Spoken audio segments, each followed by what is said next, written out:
नमस्कार दोस्तों। आज की कहानी बहुत रोचक और भावनात्मक है, जिसमें एक पिता का अपनी बेटियों के लिए प्यार, एक सौतेली माँ की साजिशें और एक जंगल का रहस्य छुपा है। तो चलिए शुरू करते हैं आज की कहानी। ये कहानी है एक व्यक्ति और उसकी 3 बेटियों की। उसकी पत्नी कई सालों पहले मर चुकी थी। उसकी तीनों बेटियां बहुत सुंदर थी, लेकिन सबसे छोटी बेटी अपने बहनों में सबसे ज़्यादा समझदार थी। उसका नाम था सायरा। बलदेव अपनी तीनों बेटियों से बेहद प्यार करता था। उसने कभी अपनी बेटियों को माँ की कमी महसूस नहीं होने दी। वह उनकी हर इच्छा पूरी करता।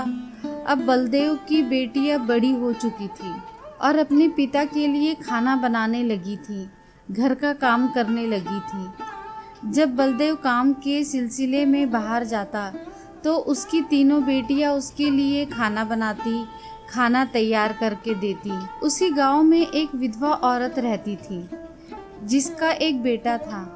उस विधवा की आदत थी कि वह हर घर में कुछ न कुछ मांगने चली जाती थी। जब बलदेव की बेटियां अपने पिता के लिए खाना बनाती तो वह औरत अक्सर उसी समय उनके घर पानी मांगने आ जाती। लेकिन बलदेव की सबसे छोटी बेटी सायरा को वह विधवा औरत बिल्कुल पसंद नहीं थी। जब भी वह उनके घर आती, सायरा अपनी बहनों से कहती, यह औरत हमारे घर क्यों आती है? यह बिल्कुल ठीक नहीं है। बड़ी दोनों बहनें सायरा को समझाती, देख यह विधवा औरत है और गरीब है, यह पहले से ही परेशान है, पानी मांगने ही तो आती है, इसमें क्या दिक्कत है?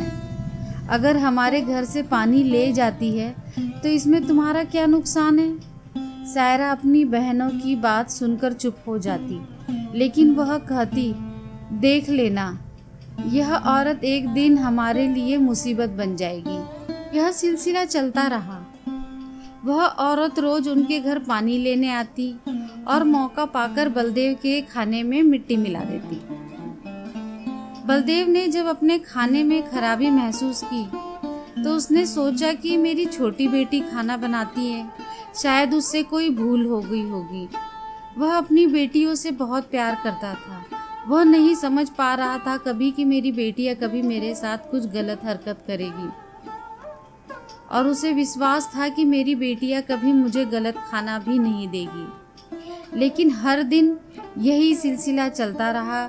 बलदेव के खाने में रोज मिट्टी आती। जब बेटियां खाना खाती तो बेटियां बहुत अच्छे से खाना खाती, लेकिन बलदेव खाना खाता है तो उसके खाने में हमेशा मिट्टी आती है। एक दिन बलदेव ने सोचा, आज मैं अपनी बेटियों पर नज़र रखूंगा। आखिर मेरी बेटियां मेरे खाने में क्या मिला रही है।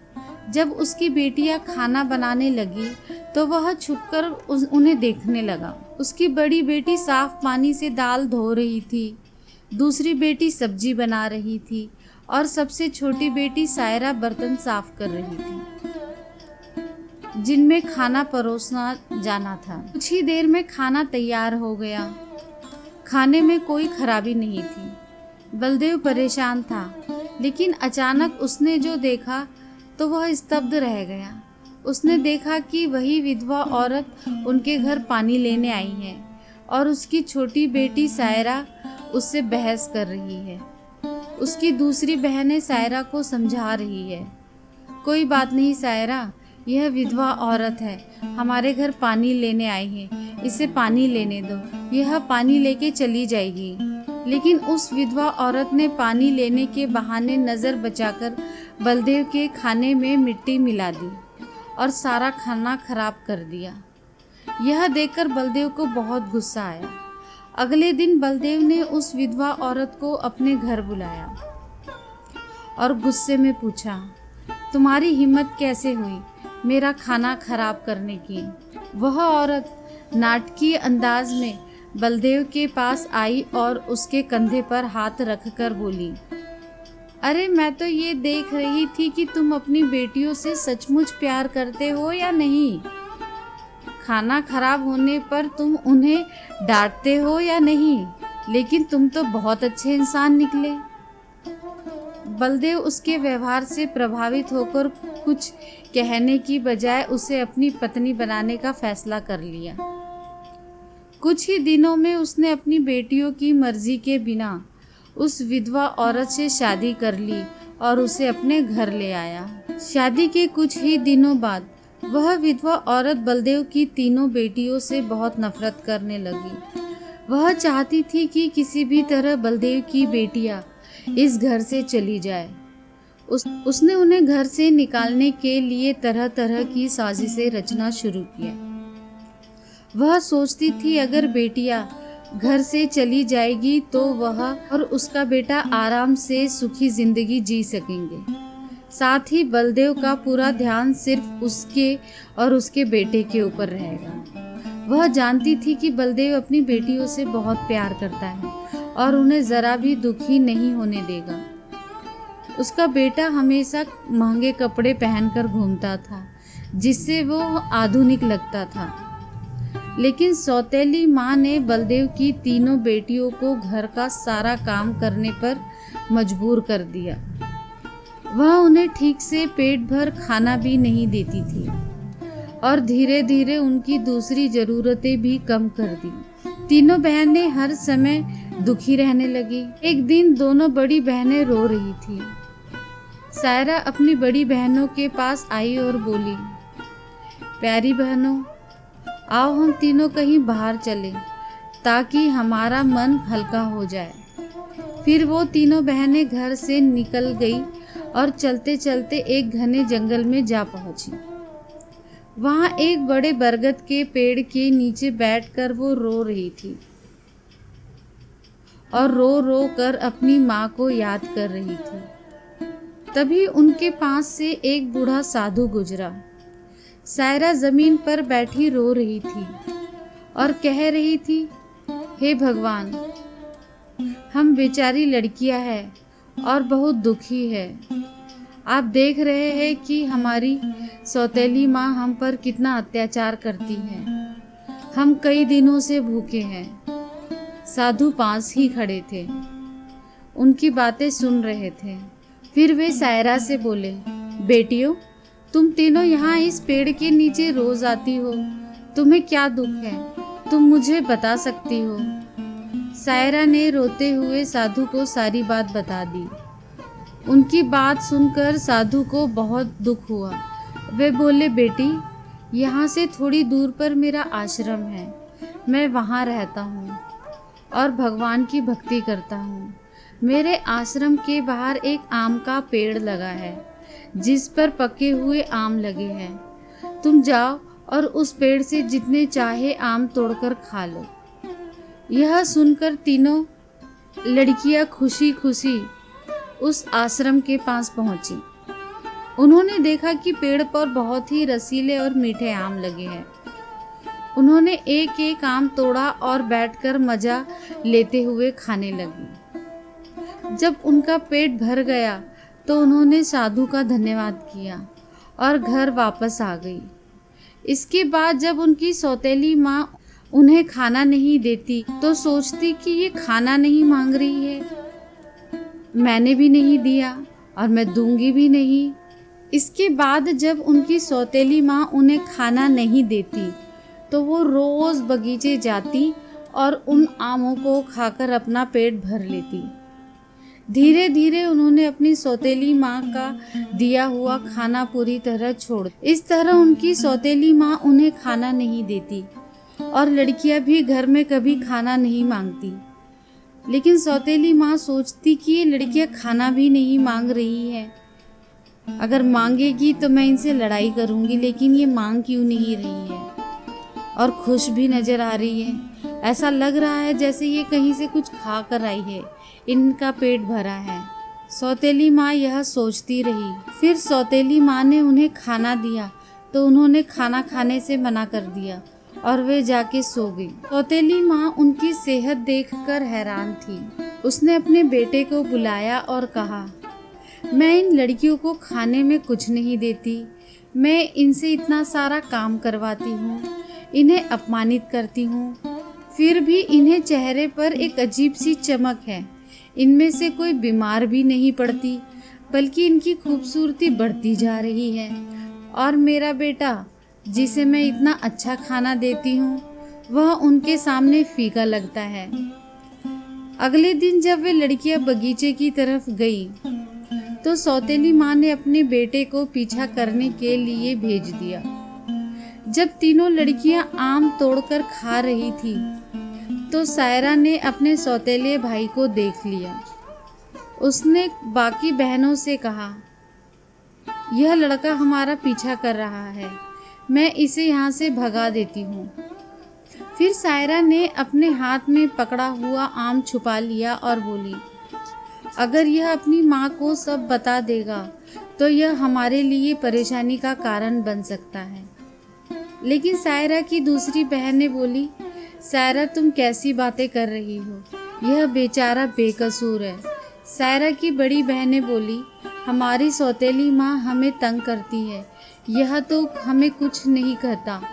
इसके बाद तीनों बहनें ने अपने सौतेले भाई को पास बिठाया और एक आम पकड़ा दिया।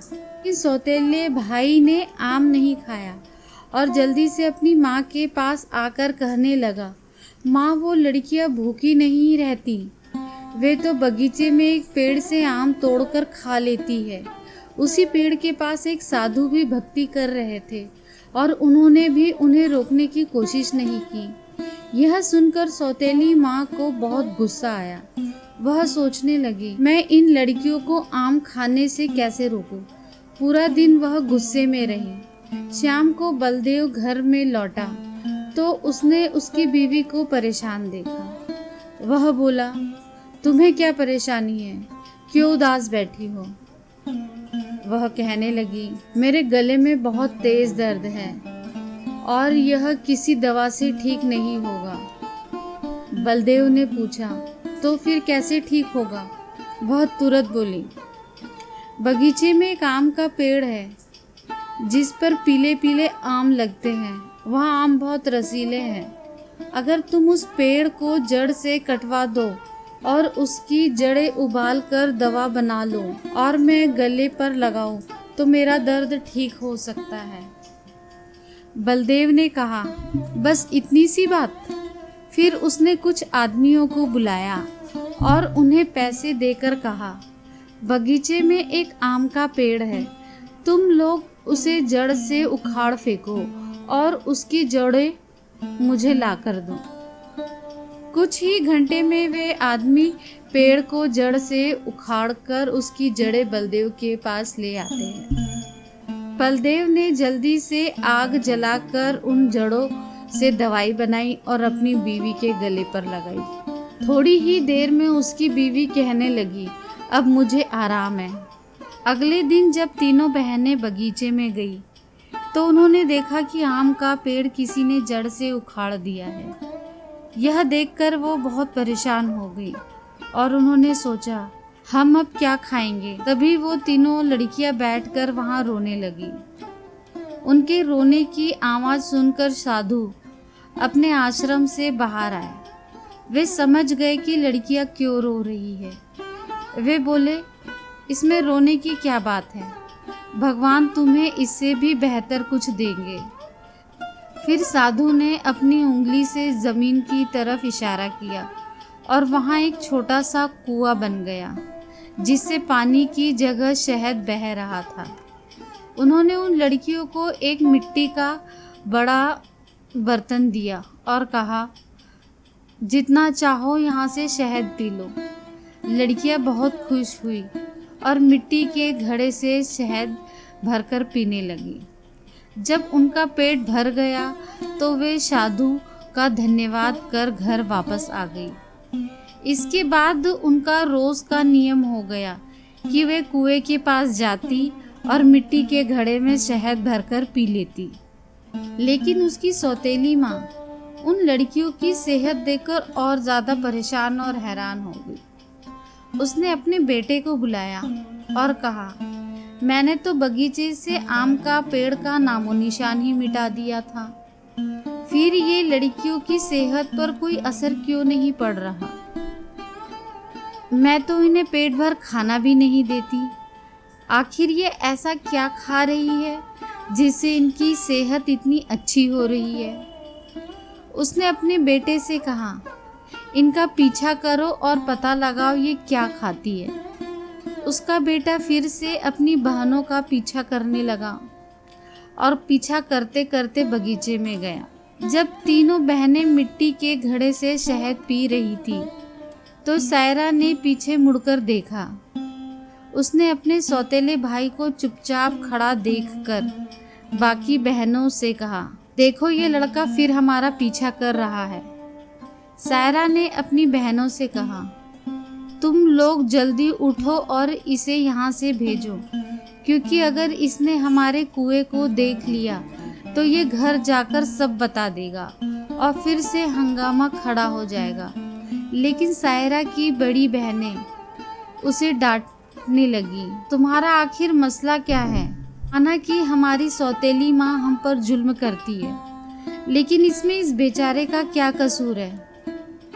सायरा यह सुनकर चुप हो गई। इसके बाद तीनों ने अपने सौतेले भाई को कुएं के पास बिठाया और मिट्टी के घड़े में शहद भरकर उसे दिया। उस लड़के ने शहद पिया और जल्दी से अपनी माँ के पास पहुंचकर कुएं और शहद वाली पूरी बात बता दी। सौतेली माँ को यह सुनकर बहुत गुस्सा आया। उसने अपने गांव के कुछ आदमियों को बुलाया और कहा, तुम जितने पैसे चाहो मैं तुम्हें दूंगी, लेकिन तुम्हें बगीचे में जाना होगा जहाँ एक साधु का आश्रम है। वहाँ पर एक कुआं है, तुम वह आश्रम जला दो और कुएं में मिट्टी डाल दो। बदले में मैं तुम्हें पैसे दूंगी। कुछ ही देर में वे आदमी उसकी मर्जी के मुताबिक सब कुछ करके घर लौट आए। अब वह औरत बहुत खुश थी। अगले दिन जब तीनों बहनें बगीचे में गई तो उन्होंने देखा कि न तो कुआं है और न ही साधु का आश्रम। यह देखकर वे तीनों बहनें वहां बैठकर रोने लगी। वो तीनों बहनें भूखी प्यासी थी और रो रही थी। इधर बलदेव घर आता है तो उसकी बीवी बहुत बीमार रहती है। बीवी नाटकीय रहती है तो वह दिखाती है कि वह बहुत बीमार हो चुकी है। जब बलदेव अपनी बीवी से बीमारी का कारण पूछता है तो वह बताती है कि उसे किसी वैद्य ने बताया है कि जब तक कि वह किसी लड़की का खून नहीं लगाएगा, जब तक कि वह 3 लड़कियों का खून एक एक कप करके नहीं पिएगी, उसे आराम नहीं आएगा। और यह लड़कियां हमारे घर में ही हैं तीनों, तो मुझे इन तीनों लड़कियों का एक एक कप खून चाहिए, मैं तभी ठीक हो पाऊंगी। बलदेव यह सब सुनकर चुप रहा, लेकिन उसने कहा कि ठीक है, मैं तुम्हें तीनों लड़कियों का खून ला के दूंगा। बलदेव अपनी बीवी से बहुत प्यार करता था। वह चुपचाप कमरे से बाहर निकला और अपनी बेटियों को ढूंढने लगा, लेकिन बेटियां घर में नहीं थी। वह परेशान होकर उन्हें ढूंढते हुए मंदिर जा पहुंचा। वहां उसने देखा कि उसकी तीनों बेटियां अपनी माँ की मूर्ति के पास बैठकर रो रही है। यह देखकर बलदेव का दिल कांप गया। एक तरफ उसकी बीवी की इच्छा थी कि उनकी बेटियों का खून पिए, दूसरी तरफ उसकी बेटियों की जिंदगी। उसे समझ नहीं आ रहा था कि वह क्या करे। उसने सोचा कि उसकी बीवी उसकी बेटियों से कभी खुश नहीं होगी और उसकी बेटियां अपनी सौतेली माँ से खुश नहीं है। उसने अपनी बेटियों को गले लगाया और एक घने जंगल की ओर ले गया। उसने मिट्टी का चूल्हा बनाया और बेटियों को खाना बनाकर खिलाया। जब बेटियों ने पेट भरकर खाना खा लिया तो वे एक पेड़ के नीचे सो गई। बलदेव ने अपनी बेटियों को वहीं सोते हुए छोड़ दिया और वहां से चला गया। कि दिल में यही ख्याल था कि कम से कम मेरी बेटियां जिंदा तो रहेगी और अपने सौतेली माँ के जुल्म से बची रहेगी। रास्ते में उसने एक खरगोश का शिकार किया और उसका खून लेकर अपनी बीवी को दे दिया। उसकी बीवी को यह खून अपने हाथों और पैरों पर लगाया और बाकी खून उसने पी लिया और खुश होकर बोली, अब मुझे आराम है, उसे यकीन हो गया कि बलदेव ने अपनी तीनों बेटियों को मार दिया है। दूसरी तरफ जब तीनों बहनें जागी तो उन्होंने देखा कि उनका बाप उन्हें छोड़कर जा चुका है। वे अपने बाप को पुकारने लगी, पापा पापा। बगीचे में जंगली जानवरों की आवाज़ें सुनकर वे डर गई और रोने लगी। संयोग से उसी बगीचे में 3 दोस्त गुजर रहे थे। एक दोस्त बोला, मुझे किसी के रोने की आवाज़ आ रही है, चलो जल्दी देखो, शायद किसी को हमारी मदद की ज़रूरत है। फिर तीनों दोस्त आवाज़ की दिशा में चल पड़े। आगे जाकर उन्होंने देखा कि 3 खूबसूरत लड़कियां बैठी रो रही है। रमेश आगे बढ़ा और उसने पूछा, तुम यहाँ अकेली क्या कर रही हो और इतना क्यों रो रही हो? सायरा ने रमेश को अपनी पूरी कहानी बता दी। लड़कों को उन पर बहुत तरस आया। वे आपस में कहने लगे, क्यों ना हम इन लड़कियों से शादी कर ले, इन्हें एक घर मिल जाएगा और हमारी ज़िंदगी भी सुकून से गुजरने लगेगी। फिर उन तीनों लड़कों ने उन तीनों लड़कियों से शादी कर ली। सायरा की शादी रमेश के साथ हो गई। संयोग से उन तीनों दोस्तों के घर पास पास में थे। तीनों बहनें खुशी खुशी अपने घरों में रहने लगी। 1 साल बाद सायरा के घर में बेटे की पैदाइश हुई। यह देखकर रमेश के दोस्त और सायरा की बहनें बहुत खुश थी। धीरे धीरे सायरा का बेटा 2 साल का हो गया। एक दिन रमेश ने अपने दोस्त से कहा, मैं आज फिर बगीचे में शिकार करने का मन है, मैं फिर से आज शिकार करने जा रहा हूँ, चलो शिकार पे चलते हैं।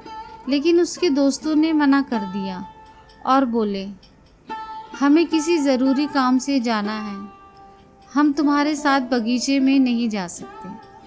रमेश अकेले बगीचे में जाता है। वह बहुत देर तक नहीं लौटा तो उसके दोस्तों ने उसे ढूंढने का फैसला किया। लेकिन करनी भगवान की यह हुई कि रमेश के दोस्त भी उसे ढूंढने बगीचे गए और लापता हो गए। तीनों बहनों पर एक बार फिर गम का पहाड़ टूट गया। एक दिन सायरा अपने बेटे को सुला रही थी कि दरवाजे पर दस्तक हुई।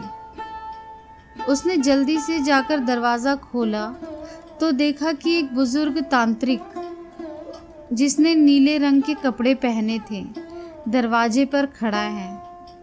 सायरा ने उसे देखकर कहा, बाबा, मेरा शौहर घर पर नहीं है, मैं आपको घर में आने की इजाज़त नहीं दे सकती। जब मेरा शौहर आएगा तब आप आना। तांत्रिक बोला, मुझे बहुत भूख लगी है, किसी भूखे को खाना खिलाने में क्या हर्ज है। सायरा ने मजबूरी में उस तांत्रिक को घर में बुला लिया और उसके लिए खाना बनाने लगी। लेकिन वह जादूगर तांत्रिक बुरी नज़रों से सायरा को देख रहा था।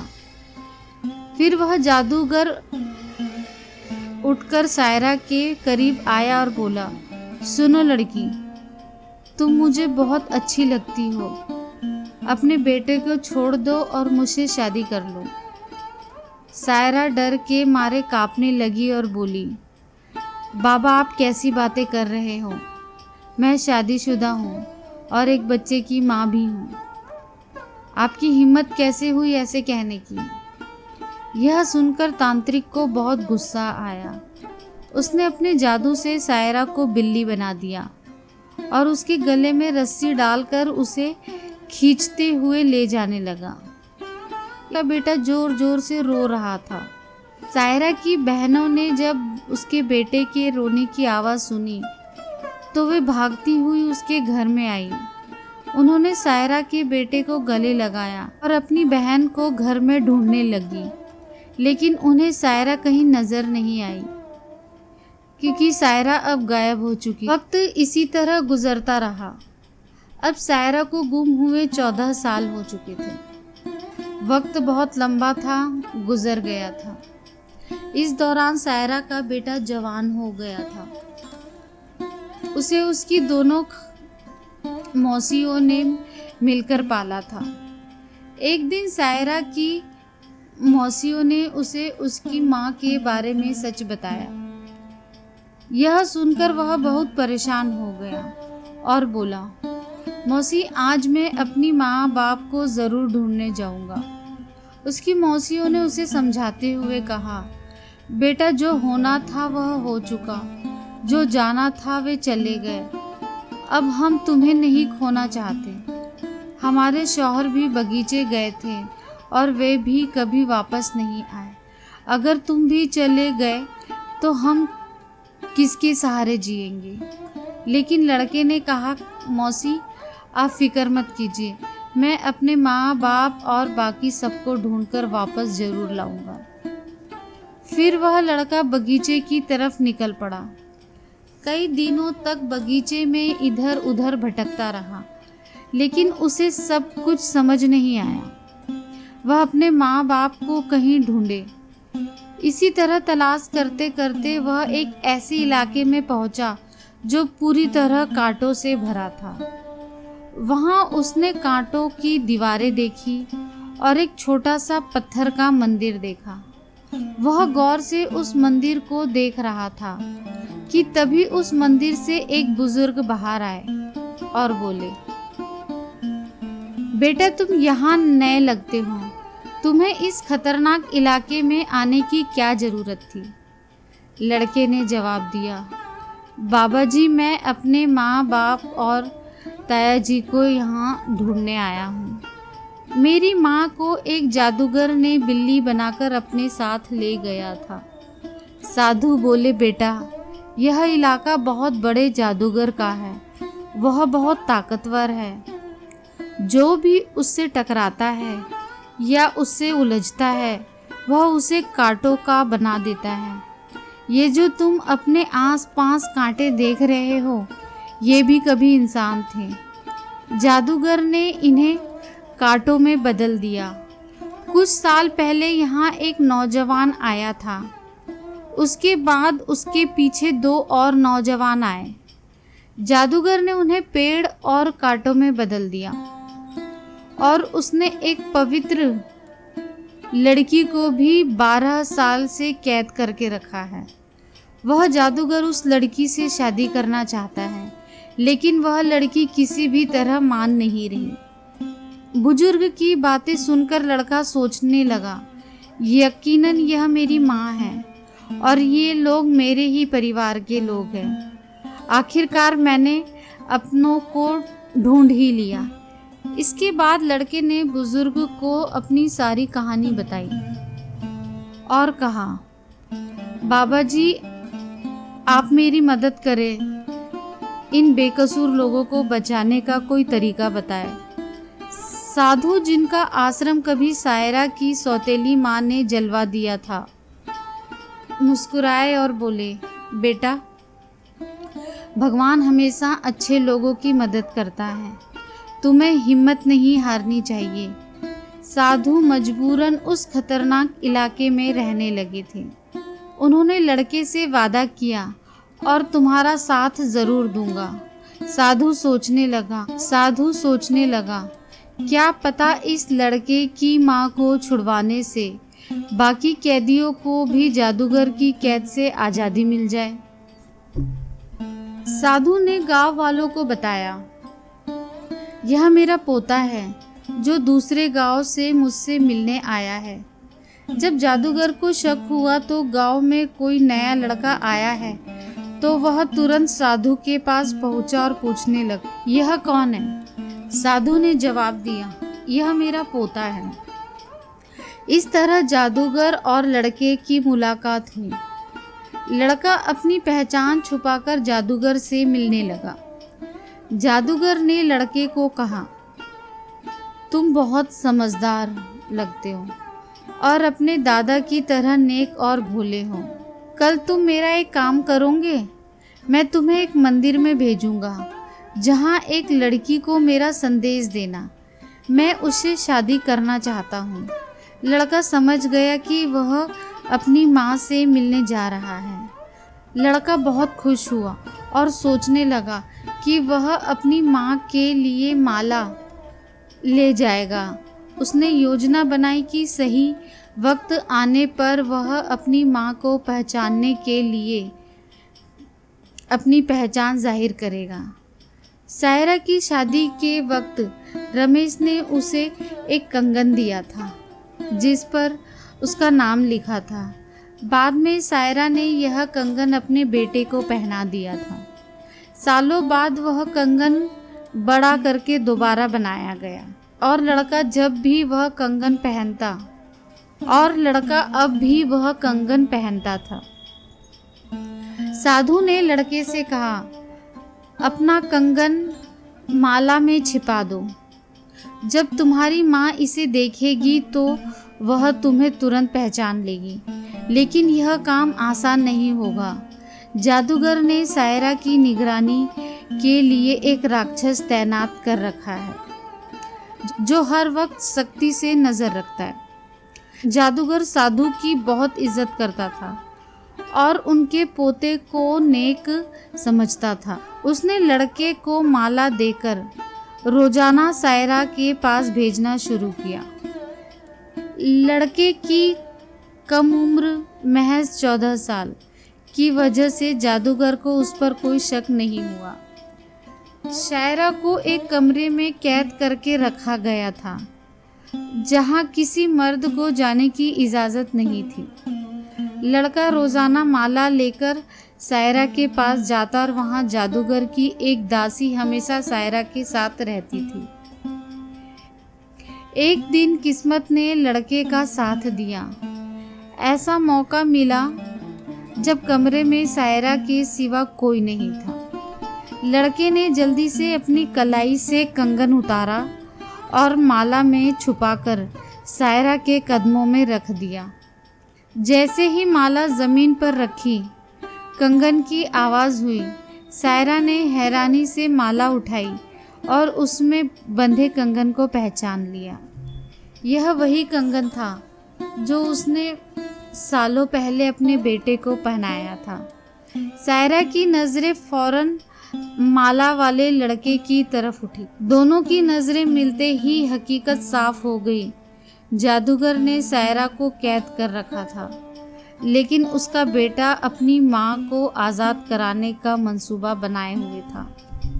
सायरा ने जादूगर से शादी की रजामंदी जताई और उसकी ताकत का राज पूछा। जादूगर ने बताया कि उसकी जान एक कबूतर में है जो एक पिंजरे में बंद है और एक घने बगीचे में पेड़ के नीचे सख्त पहरे में रखा है।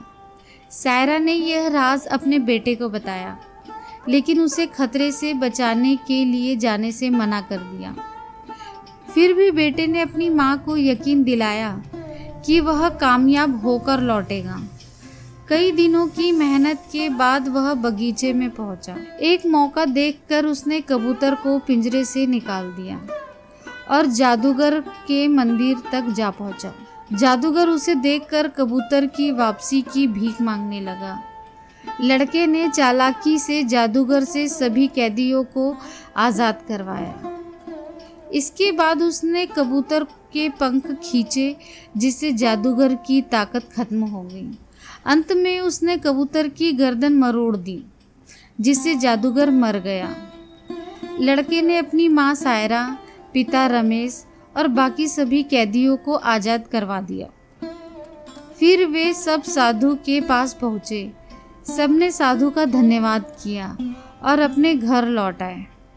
सायरा की बहनें अपने शौहरों से मिलकर बहुत खुश थीं, जो जादूगर की कैद में सालों से थे।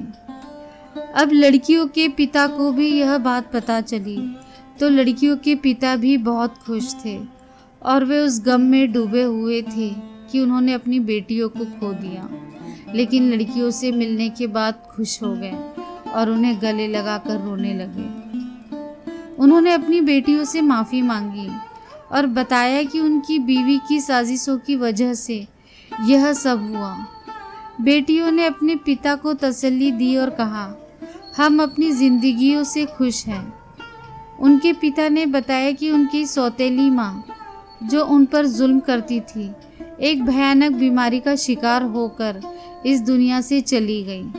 इसके बाद सबने खुशी और सुकून के साथ अपनी ज़िंदगी शुरू की। अगर दोस्तों आपको यह कहानी पसंद आई हो तो चैनल को लाइक करें, शेयर करें और सब्सक्राइब करें और अपनी राय कमेंट में ज़रूर दें। और अगर आप भी किसी खास टॉपिक पर कहानी बनाना चाहते हैं तो हमें ज़रूर बताएं, हम उस टॉपिक पर कहानी बनाएंगे। धन्यवाद दोस्तों।